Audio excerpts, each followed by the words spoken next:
Nowadays, people are more aware of the disturbing genres of horror on YouTube. The genre has gotten oversaturated with news on the same content. In this video, we're going to not only bring you new genres of horror content, but also touch on the disturbing channels that are on the rise that I guarantee you haven't heard of.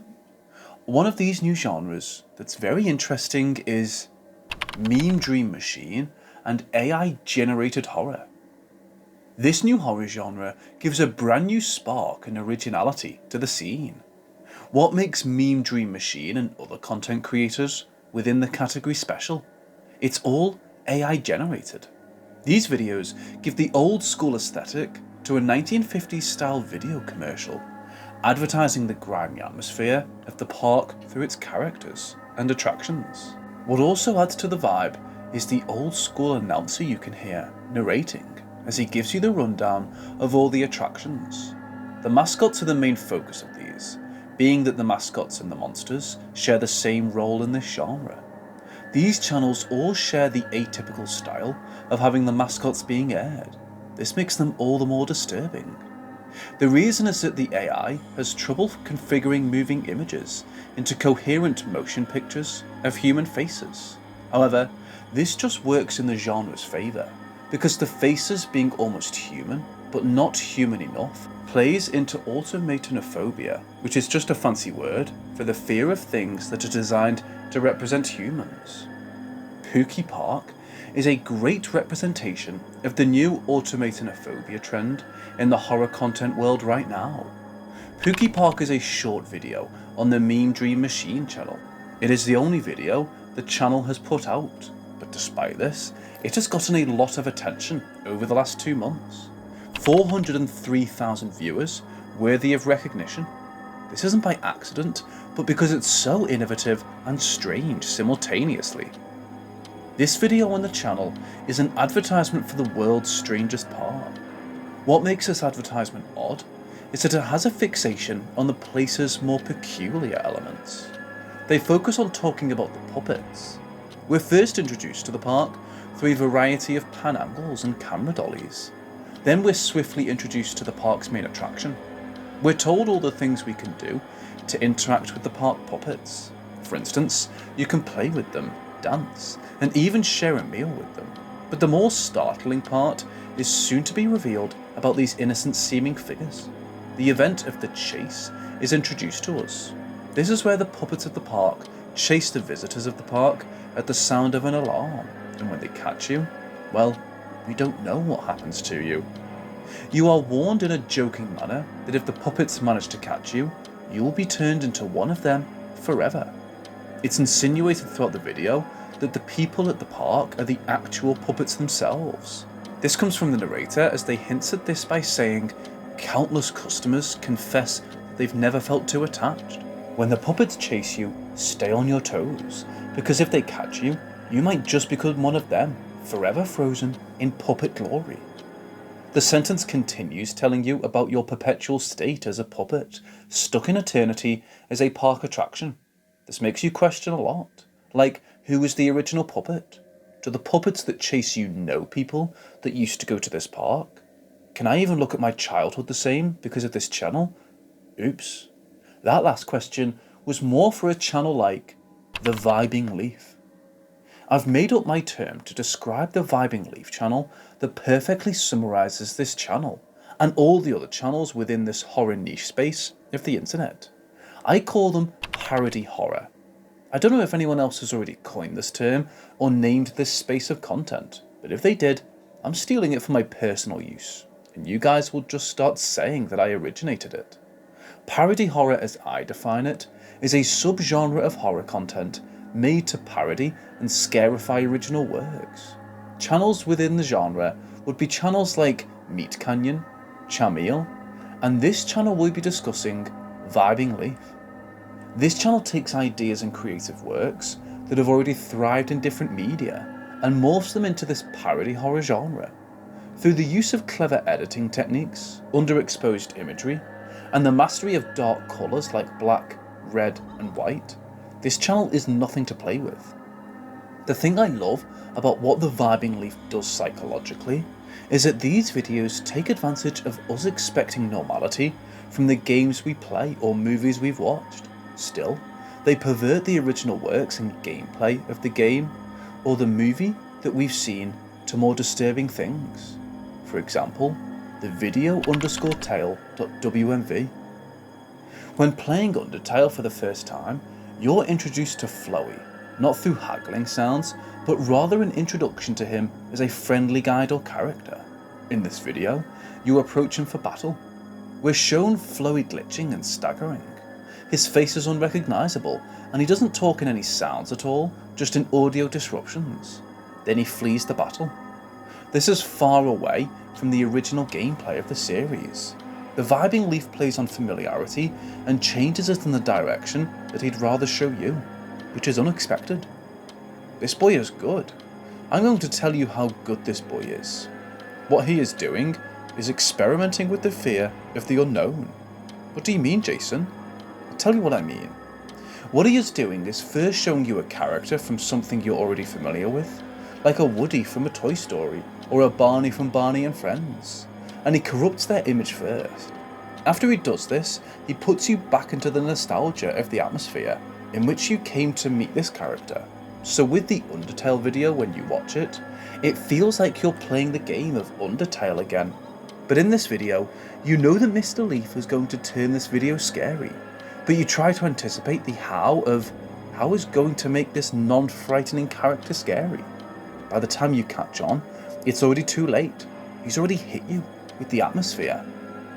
Through showing the character in a more disturbing art style than what was originally shown, using unnatural movements and stances to spook, spinning in a way that isn't humanly possible, standing up in a stance that people wouldn't be able to hold for long periods, and face wrinkling that wouldn't normally occur. This channel has a lot of weapons in the parody horror artillery. The Dark Mind channel may not be an innovator jockeying into the new space of AI-generated horror or parody horror, but it certainly is dominating the main conversation within the analog horror space. Man, where do I even start with this disturbing channel? The artistic style of the channel follows the thumbnails.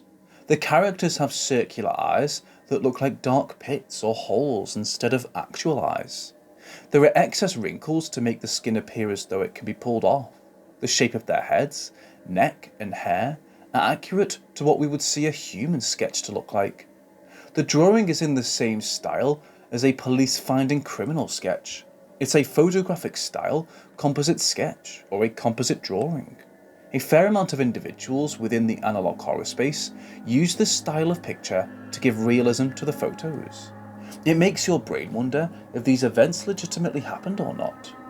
To add on top of this, the use of new castings to show the events that have hypothetically happened within these worlds. Dark Minds takes this methodology and turns it to the 10th level. From the unexpected jump scares to the way that the channel can give an uneasy vibe through storytelling, Dark Mind is battling to become a serious runner-up. I'll give you a sneak peek into one of the videos, just to give you a little taste of what this channel has to offer. The video is called Basswood County Killer. This is another video that starts with a news report. A lot of these videos start with different types of news reportings and legitimate outlets. Just like the Vibing Leaf, we are shown things that are supposed to be normal, like news reporting, but it's perverted, and they are slightly off with the reporting. Like maybe it's a little bit glitchy, and maybe the voices are a little bit more pitched and distorted. There's something wrong. It's always slightly wrong.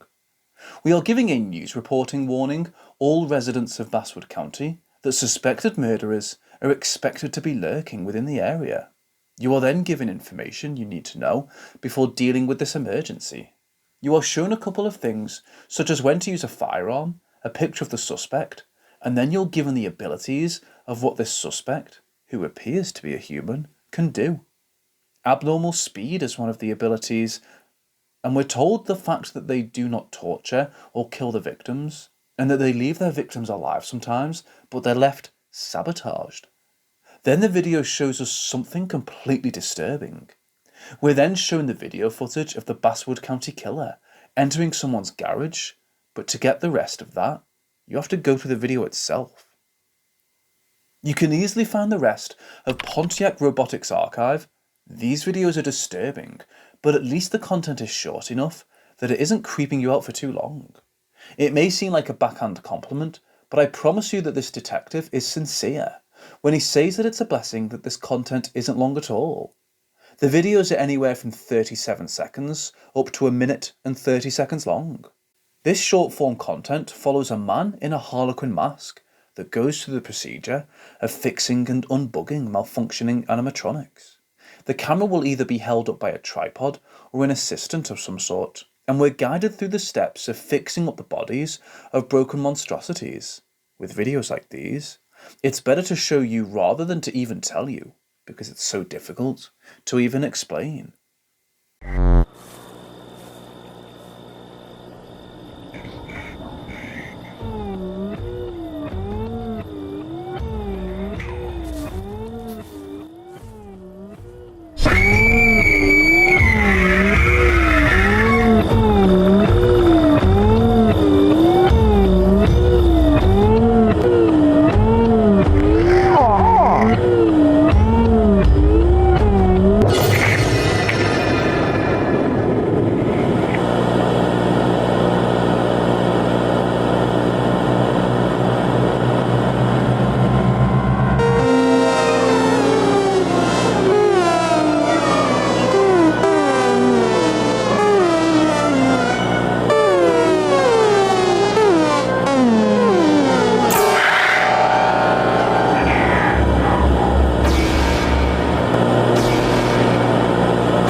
You know, Mannequin horror will always have a special place in the bottom of my heart. Not because I have a love for Mannequin horror, but for the fact that they creep me out the most out of all the automatonophobia nonsense. It's hard to articulate exactly why this type of horror moves me the most, so I'll give you a few speculations.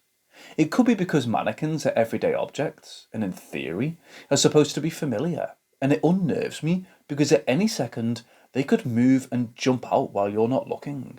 Or it could be the fact that they have human-like statues with every human feature without the most vital part of the equation, the face. A quick note before we move on is that Pontiac Robotics Archive reminds me of a YouTube video from a while back called I Feel Fantastic, where a female robot sings us a song about how jubilant she is. If you're not familiar with this video, check this out.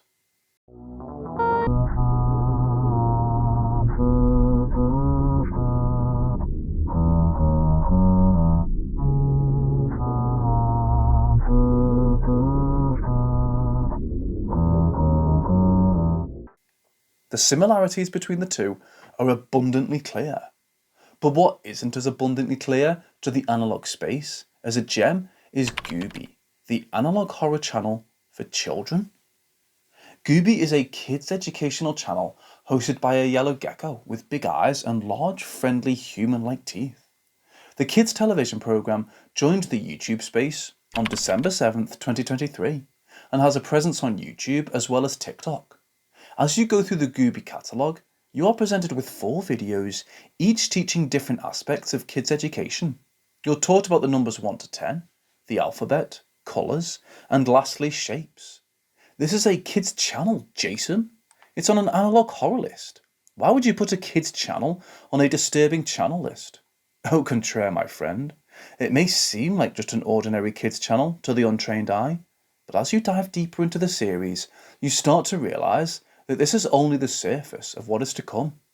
The first episode, Learn to Count with GÜBY, starts with letters coming from the sky. It's a colour intro with slightly altered static music that adds disturbance, but that's fine, let's keep going. The video starts with our main character GÜBY introducing himself.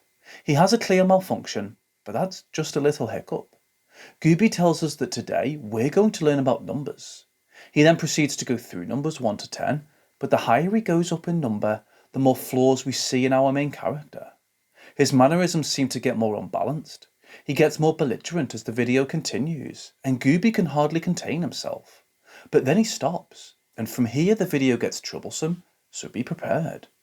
Gooby tells us that he loves numbers, and just like the Dora the Explorer dialogue sequences, he asks us back if we love numbers too. It doesn't matter what you answer, because Mr. Gooby just carries on. The gecko then asks us if we'd like to see his favourite number, as he shows us a picture of a credit card. He proceeds to tell us to give him the name of the credit card. The audio gets deepened and the screen experiences many blips. Then the audience is ordered to bring over the credit card immediately, and he tells us to read the number on the front and back of the card. After you presumably give him your credit card number, Gooby congratulates you, telling you that you did such a great job. He gives a farewell and the episode ends, but there are still 3 more episodes to explore in the series. If you like this video, I have another video I know you'll like on the right corner, where I give a long perspective on the analog series Angel Hair. And if you're not interested in a video like that, let me know what video topics you would be interested in the comments below. And I'll see you next time on Jason Disturbo.